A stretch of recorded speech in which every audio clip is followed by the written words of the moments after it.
There's a Shezow conspiracy. Listen, this is what they don't want to tell you about Neverware.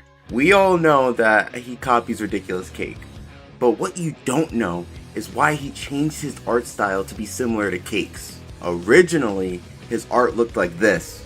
Pretty decent, it's got motion. However, there's a specific show that Neverware is obsessed with.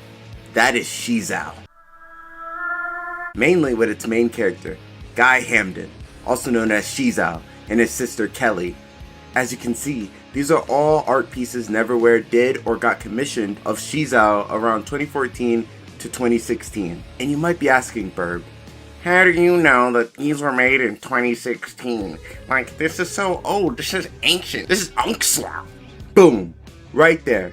It might not be the exact date of these pieces, but it shows roughly when these pieces were created, which was in, you guessed it, 2016. And you know what else happened in 2016? The start of Kazuchika Okada's 720 days as IWGP Heavyweight Champion. A reign that started on June 19th, 2016. Now, why does that matter? Well, it is because during this reign, Neverware would start his crusade to draw animated children in inflation art. And not only that, but would go to conventions dressed up as Shezow while his sister dressed up as Kelly and posted all over DeviantArt and Tumblr. Now this has been lost to time now because Neverware loves deleting his old stuff. But you wonder, did his sister ever see these posts? Did his sister ever see this art? Well, yes, she did. And did she snitch to their parents? Surprisingly, no. Incest confirmed? I know that's not what I think, bruh. But guess what? Even though he deleted all of his old artwork, including the Shezow art from 2016, he is still drawing Shezow but on the down low. Look, this art piece is from 2020, Hypno art. This recent one is from 2024. People will deny this, but I know what the truth is. We finally know that this Shezow art is a cover-up not only for incest, but to cover up that Kazuchika Okada is one of the worst IWGP World Heavyweight Champions of all time. El Grande Americano better. Yo soy el Birb Americano! Signing off.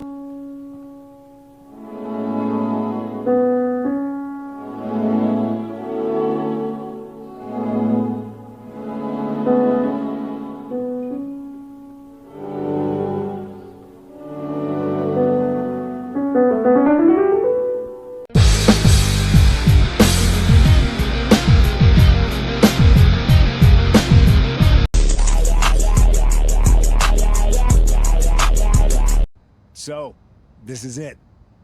NXT Mutiny. I know you've been anxious to see behind the scenes. I wanted to make sure everything you told me was true. Make sure? You're not doubting your decision, are you? No, I'm not doubting my decision. I think we can do something really special here. Exactly. And it's just like I was telling you, if we expand Mutiny and make it even stronger, we can reshape this company into what the industry deserves. With your former partner out of the way and fired from WWE, this is our chance. The idea of expansion is what got me on board. And being an actual leader, not just a follower called in to do someone else's bidding. I always felt like he was treating me that way, regardless of the fact we were supposed to be equal partners. Even back when we were growing up. Well, none of that is going to happen with us. You have a seat at the top here in Mutiny, right next to me, Bailey, and KO. We're all calling the shots. Together, there's nothing we can't do. Speaking of calling the shots, I did have an idea. If we're really taking the reins here, we need to start aiming at the top. The board. Triple H. I like the sound of that. Let me loop you in on everything first. Now that we won Survivor Series, we have Raw, we have SmackDown, and we have WrestleMania. We have big plans for Mania. A celebration to really kick off our dominance. You're just excited to finally main event. Well, I'm certainly not unexcited by it, Bailey. Just like you're excited to actually be on the posters this year. My face right in the center, baby. Make 'em look at me. You take the night 1 poster. I'll take night 2. Not sure where that leaves me, but we'll worry about that later. First, I think you owe the fans an explanation about why you chose to join Mutiny. Looking forward to it. I got a lot to say. She on her way to fuck. It's a lot of lust, not a lot of love. Hey, I stack it up, can't get enough.